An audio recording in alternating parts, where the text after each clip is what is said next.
बच्चों good evening to all of you. आज हम लोग बात करेंगे जेनेटिक्स में म्यूटेशन। म्यूटेशन में हम लोग जीन म्यूटेशन की बात करेंगे। यह क्लास 12 और नीट दोनों के लिए बहुत ही इम्पॉर्टेंट चैप्टर है। आप देख रहे हैं कि बहुत सारे क्वेश्चन इससे बन रहे हैं। तो म्यूटेशन क्या है? The spontaneous change in the gene or chromosome, the part of gene, part of chromosome that leads variation or appearance of new trait that is called as mutation. तो जीन या chromosome में कोई अचानक से change आता है तो next generation में उसका जो है रिफ्लेक्शन होता है, ट्रेट के द्वारा वेरिएशन आ जाता है, इसी को हम म्यूटेशन कहते हैं। तो यहाँ पर हम लोग जीन म्यूटेशन की बात करेंगे। किसकी बात करेंगे? Gene mutation. इसके बाद हम लोग बात करेंगे क्रोमोजोमल म्यूटेशन की। क्रोमोजोम खुद ही डीएनए और हिस्टोन प्रोटीन का बना है। तो अगर छोटा कोई म्यूटेशन होता है वो जीन में होगा, अगर कोई पार्ट क्रोमोजोम का हट जाता है, ऐड हो जाता है, तो क्रोमोजोम म्यूटेशन होगा। अगर हम देखें यहाँ पे यह एक सेल है, सेल के अंदर में क्रोमोजोम है। अगर हम इस क्रोमोजोम को लें तो क्रोमोजोम क्या है? यह क्रोमेटिड का बना है और क्रोमेटिड क्रोमेटिन का बना है। और क्रोमेटिन को देखें तो क्रोमेटिन किसका बना है? क्रोमेटिन तो डीएनए और हिस्टोन प्रोटीन का। यह तमाम सारा यह गोला गोला हिस्टोन प्रोटीन हो गया और उसके ऊपर थ्रेड लाइन, यह रिबन लाइन जो देख रहे हैं बना हुआ, यही जो है डीएनए हो गए। तो इस तरह से तमाम सारे हिस्टोन प्रोटीन यहाँ पे हैं जिसके ऊपर यह डीएनए लिपटा हुआ है। अब डीएनए ही जेनेटिक मटेरियल है तो हिस्टोन प्रोटीन की क्या जरूरत है? हमने न्यूक्लियोसोम वाला टॉपिक का लेक्चर वीडियो दिया है। आप जानते हैं कि यह जो हिस्टोन है, यह हिस्टोन प्रोटीन यह पॉजिटिवली चार्ज है और यह जो है पॉजिटिवली चार्ज है। लेकिन हमारे डीएनए क्या है? डीएनए निगेटिवली चार्ज है। यह डीएनए क्या है बच्चों? यह निगेटिवली चार्ज है, निगेटिव चार्ज है। तो अगर इस छोटे से सेल में ह्यूमन बीइंग के न्यूक्लियस में 2.2 मीटर लॉन्ग डीएनए अगर रखना हो तो नहीं अरेंज हो पाएगा। तो उसको किस तरह से अरेंज किया गया? हिस्टोन प्रोटीन के चारों ओर डीएनए को लपेट देते हैं। अब एक हिस्टोन प्रोटीन में, जैसे मान लीजिए हिस्टोन प्रोटीन है, इसमें डीएनए को लपेट, ऐसे डीएनए लपेटेंगे तो निगेटिवली चार्ज रिपल्स होते रहेगा, जैसे बैक्टीरिया में सर्कुलर हो जाता है। लेकिन यहाँ लिपटना है तो पॉजिटिव चार्ज कोई ऑब्जेक्ट चाहिए, तो पॉजिटिवली चार्ज हिस्टोन प्रोटीन ये चारों लिपटे, फिर दूसरी हिस्टोन, फिर तीसरी हिस्टोन, इस तरह से न्यूक्लियोसोम बन जाते हैं। तो यहाँ पे यह जो है हिस्टोन प्रोटीन और डीएनए इस सबको मिलकर के क्या हो गया? न्यूक्लियोसोम। और न्यूक्लियोसोम फिर रिकॉइल होते हैं। यह डीएनए हिस्टोन प्रोटीन मिला के पूरा बीड लाइक स्ट्रक्चर बना देता है। यह पूरा क्रोमेटिन है। यही क्रोमेटिन रिकॉइल होकर के क्रोमेटिड बनाएगा और क्रोमेटिड ही क्रोमोजोम बनाएगा। तो यह क्रोमोजोम क्या है? Chromosome is the carrier of hereditary character और DNA is the blueprint of body design. यही ब्लूप्रिंट ऑफ बॉडी डिजाइन है। हमारी जितनी भी बॉडी की डिजाइन बनी हुई है, प्रोटीन, एंजाइम, बॉडी का स्ट्रक्चर, ये सब किसकी वजह से? डीएनए के अंदर जो बेस सीक्वेंस है उसी की वजह से। और सपोज कर लीजिए यहाँ पे यह क्रोमोजोम है, यहाँ पे क्रोमोजोम है, अगर किसी कारण से इतना हिस्सा कट गया और अगली पीढ़ी में केवल इतना ही जाएगा, तो इतने हिस्से में जो डीएनए है वो तो नहीं जाएगा ना। अब वो नहीं जाएगा तो क्या होगा? उतना ट्रेन अपीयर, जैसे ट्रेन की बोगियां हैं, 50 बोगी है एक ट्रेन में, वो लोग बैठे हैं, 2 बोगी अगर खुल गई वहीं पे तो उसी स्टेशन पर रह जाएगी, बाकी की बोगियां पैसेंजर लेके आगे बढ़ जाएगी ट्रेन। तो ठीक वैसे ही जितना हिस्सा क्रोमोजोम का कट गया उतना तो डीएनए नहीं जा पाएगा अगली पीढ़ी में, तो उतने ट्रेट नहीं जा पाएंगे। तो वहाँ क्रोमोजोमल म्यूटेशन हो गया, वो तो बिग म्यूटेशन हो गया। तो एडिशन और डिलीशन ऑफ क्रोमोजोम या फिर addition of number of chromosome, deletion of number of chromosome, that is chromosomal mutation. लेकिन अगर यहाँ पे जीन में कोई चेंज आता है तो उसको हम क्या कहेंगे? Gene mutation. तो spontaneous change in base sequence of DNA, that is called a gene mutation. अब ये जीन म्यूटेशन यहाँ पे दो तरह का है। इसमें जीन में अगर हम जीन को देखें, डीएनए को देखें, तो हमने बताया कि डीएनए में यहाँ पे जो है, यह जो डीएनए है यही जेनेटिक मटेरियल है, जेनेटिक मटेरियल है, जेनेटिक मटेरियल है। यह डीएनए ही क्या है? जेनेटिक मटेरियल है। बैक्टीरिया से लेकर एनिमल तक, कुछ वायरस में आरएनए भी जेनेटिक मटेरियल है। तो अगर इसके बेस में कोई चेंज आता है तब तो फिर म्यूटेशन हो जाएगा, जीन म्यूटेशन। बेस कैसा? इसके जो डीएनए है ये डबल हेलिकल है। आप जानते हैं इसमें दो हेलिक्स होती है और ये दोनों हेलिक्स शुगर और फास्फेट से मिलकर बना है, लेकिन इसके बीच में बेस होते हैं, एडेनिन, थायमिन, ग्वानिन, साइटोसिन, ये बेस होते हैं। तो इस तरह से एडेनिन, थायमिन, ग्वानिन, साइटोसिन ये दो के बीच में 10 बेस पेयर होते हैं। अगर पूरे को लिया जाए, देखिए adenine, thymine, guanine, cytosine, thymine, adenine, guanine, cytosine, cytosine, guanine, adenine, thymine, और यहाँ पे शुगर हो जाएगा। यहाँ पे शुगर, ये शुगर, यह शुगर, यह शुगर, यह शुगर, यहाँ पे शुगर। आगे जब मॉलिक्यूलर बेसिस ऑफ इनहेरिटेंस पढ़ाएंगे तो इसकी डिटेल में बात होगी। अभी हम जीन म्यूटेशन तक ही सीमित हैं। तो यहाँ पे फास्फेट हो गया, यहाँ पे फास्फेट हो गया, यहाँ पे फास्फेट हो गया, यहाँ भी फास्फेट हो गया। तो ये केमिकल स्ट्रक्चर डीएनए का है और डीएनए अपना रिप्लिकेशन भी कर सकता है, ट्रांसक्रिप्शन भी कर सकता है। अब ये जो बेस सीक्वेंस है AGTGCA, तो AGTGCA अगर यह बेस सीक्वेंस यही है तो यह बेस सीक्वेंस है, तो यहाँ पे क्या होगा? AGTGCA। तो तीन तीन बेस सीक्वेंस एक एक कोडान को बनाते हैं। अगर मान लीजिए जब ये रिप्लिकेशन कर रहा हो, यहाँ पे G के जगह C आ गया, तो ACTGCA। अब यह बेस AGT की जगह ACT आ गया, तब तो म्यूटेशन हो गया ना, चेंज तो हो गया। तो नए ट्रेट आएंगे ही आएंगे, क्योंकि अमाइनो एसिड नया हो जाएगा। तो डीएनए में कहीं भी उसके स्पेस में सीक्वेंस में चेंज आ गया तो उसको हम क्या कहेंगे?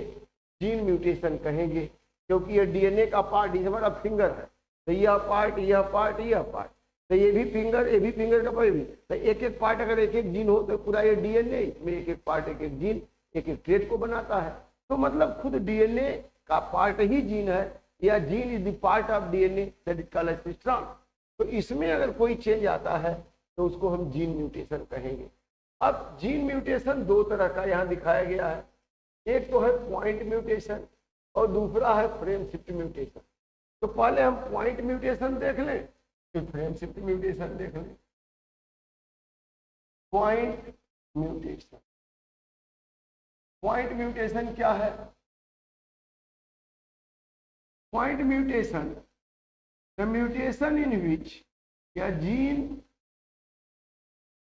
mutation in which, एक ऐसा जीन म्यूटेशन जिसमें a base is replaced by other type of base, other type of base in DNA strand, in DNA strand। DNA strand में एक बेस दूसरे बेस से रिप्लेस हो जाए, जैसे C के जगह A आ जाए, या A की जगह T आ जाए, या C की जगह G आ जाए। तो अगर बेस रिप्लेस हो गया एक बेस दूसरे से, then called as point mutation. तब उसको क्या कहेंगे बच्चों? पॉइंट म्यूटेशन कहेंगे। अब एक एग्जांपल है पॉइंट म्यूटेशन का, sickle cell anaemia. Sickle cell anaemia, sickle cell anaemia में क्या होता है? व्यक्ति का जो आरबीसी है वो एकदम सिकल सेल हो जाता है। नॉर्मल आरबीसी कैसा होगा? नॉर्मल आरबीसी पाई कॉन्केव होगा, इसमें हीमोग्लोबिन होगा, यह नॉर्मल आरबीसी है। नॉर्मल आरबीसी, नॉर्मल हीमोग्लोबिन यहाँ पे है। अब यहाँ पे हीमोग्लोबिन ही सिकल सेल हो गया, फिर आरबीसी भी कैसी हो गई, सिकल सेल। लेकिन होता क्यों है? केवल एक बेस में चेंज होने के कारण, पॉइंट म्यूटेशन के कारण होता है। जरा देखते हैं कि हीमोग्लोबिन में, हीमोग्लोबिन आरबीसी में क्या होता है, आरबीसी में क्या होता है, हीमोग्लोबिन होता है। आरबीसी में क्या है, हीमोग्लोबिन है, ये आरबीसी है। अब हीमोग्लोबिन दो तरह के, अल्फा और बीटा चेन दो दो होते हैं। यहाँ में हीमोग्लोबिन में 2 alpha polypeptide chain of protein, polypeptide chain, और इसमें 2 बीटा होता है बेटा, 2 ठो अल्फा हो गया और 2 ठो beta polypeptide chain, polypeptide chain. अब यह जो पॉलीपेप्टाइड चेन है स्पेसिफिक जीन के द्वारा, अल्फा चेन अलग जीन के द्वारा, बीटा चेन अलग जीन के द्वारा उसका सिंथेसिस रेगुलेट होता है। जीन क्या करता है, एमआरएनए बनाता है, एमआरएनए फिर उसके कोडान के हिसाब से एमाइनो एसिड अरेंज होता है और प्रोटीन बनती। लेकिन सिकल सेल एनीमिया में क्या होता है, beta chain becomes defective, beta chain get change due to point mutation. यहां पॉइंट म्यूटेशन बीटा चेन में हो जाता है। क्यों? Because at the place of amino acid, उसका नाम है ग्लूटेमिक एसिड, ग्लूटेमिक एसिड क्या आ गया, other amino acid, other amino acid valine comes, valine comes. क्यों? Due to point mutation at 6 position, at 6 position. पहले पोजीशन पे है valine, histidine, leucine, threonine, proline, 5वें तक है। 6वें पे ग्लूटेमिक एसिड की जगह क्या आ गया, वैलिन, और सिकल सेल हो जाता। तो जरा हम देखते हैं कि नॉर्मल में कैसा है और सिकल सेल में कैसा है, क्यों ये हो गया, इसको देखते हैं। अब जैसे normal gene regulate synthesis of normal haemoglobin beta chain. तो नॉर्मल जीन में जरा देखते हैं, नॉर्मल जीन में जो डीएनए का स्ट्रैंड है 3 to 5, इसी पे प्रोटीन एमआरएनए बनता है। और यहाँ पे 6ठे पोजीशन में क्या है, सीटीसी, बेस सीक्वेंस क्या है, सीटीसी। यह डीएनए का स्ट्रैंड है, ये क्या है, डीएनए स्ट्रैंड। भाई जीन क्या है, डीएनए ही तो है, पार्ट ऑफ डीएनए है। तो अब यह डीएनए में सीटीसी है, बेस सीक्वेंस। तो यहाँ एमआरएनए क्या बनेगा, मैसेंजर आरएनए क्या बनेगा, सी का जी, टी का ए और सी का जी, जी बन गया। तो यह एमाइनो एसिड कौन सा कोड होगा, glutamic acid, original glutamic acid यहाँ कोड हो गया। यहाँ पे क्या कोड हो गया, ग्लूटेमिक एसिड 6ठे नंबर पे। पहले नंबर पे क्या है, पहले नंबर पे वैलिन है, दूसरे नंबर पे हिस्टिडीन है, ये सब एमाइनो एसिड है। तीसरे नंबर पर ल्यूसीन है, चौथे नंबर पे थ्रियोनिन है, और 5वें नंबर पर प्रोलीन है, और 6ठे नंबर पे ग्लूटेमिक एसिड है। ठीक है। और यह अब हीमोग्लोबिन नॉर्मल है, beta chain is normal, beta chain ये क्या हो गई, नॉर्मल। तो हीमोग्लोबिन भी क्या होगा, नॉर्मल। तो यहाँ आरबीसी भी क्या होगा, नॉर्मल, नॉर्मल हीमोग्लोबिन हो गया। यह नॉर्मल हीमोग्लोबिन हो, जैसा कि सबके आरबीसी में होता है, जो ऑक्सीजन को कैरी कर रहा है, सब में ऐसे ही होता है।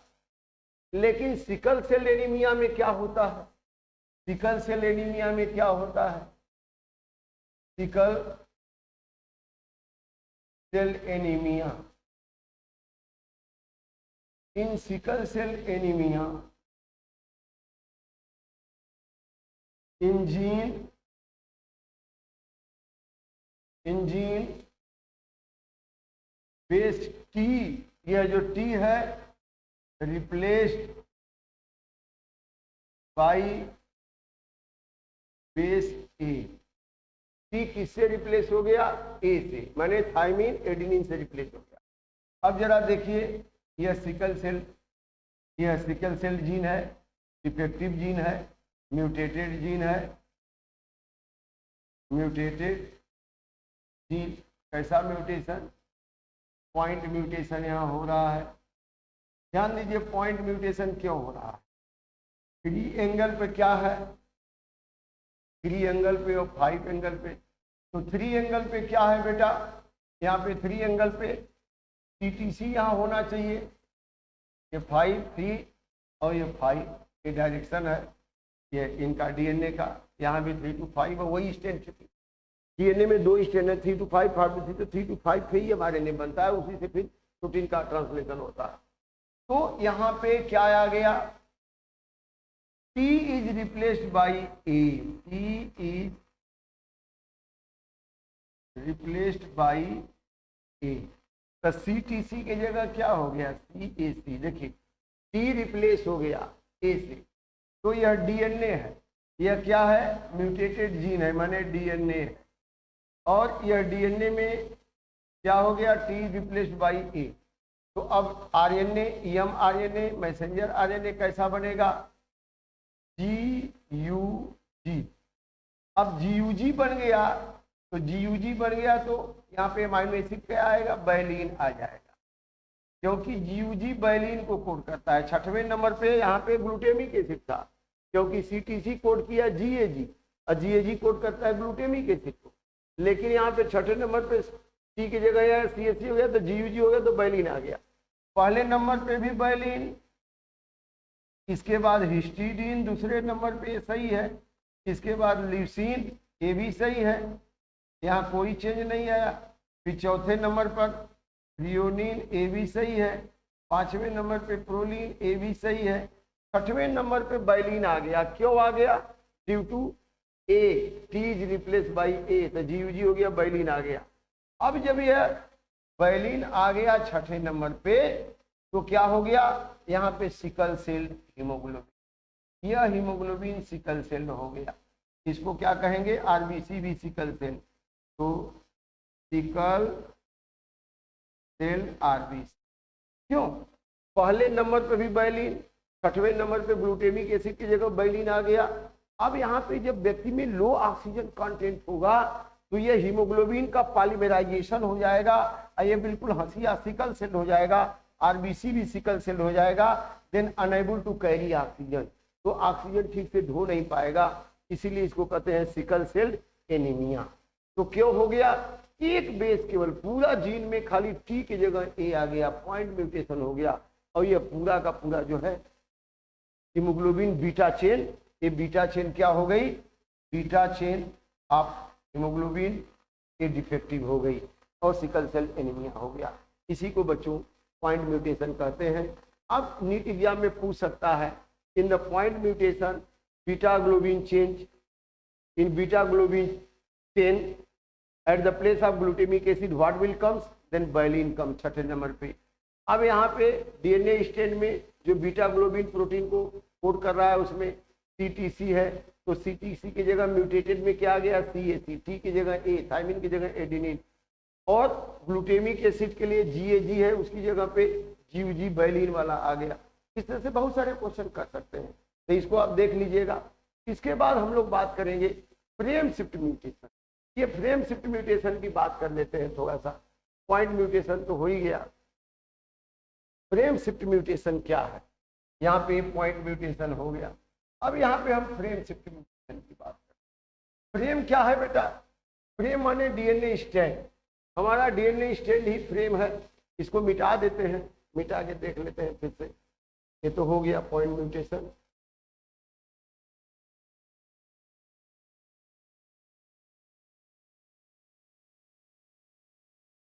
इसके बाद सेकेंड है फ्रेम शिफ्ट। तो फ्रेम शिफ्ट म्यूटेशन का किसे कहते हैं? Addition or deletion of a base from DNA strand. Addition or deletion of a base from DNA strand leads frame shift mutation. Point mutation में क्या था, one base is replace by other. यहाँ पे या तो एडिशन हो जाएगा या डिलीशन हो जाएगा. अब यहाँ देखते हैं, यहाँ डीएनए स्ट्रैंड हम ले लेते हैं. यह 3 2 5 डायरेक्शन में. यहाँ पे हम ले लेते हैं base sequence TAC, AAA, AAC, TTC, TAC, 1 2 3 4 5. अब यहाँ पे ACC,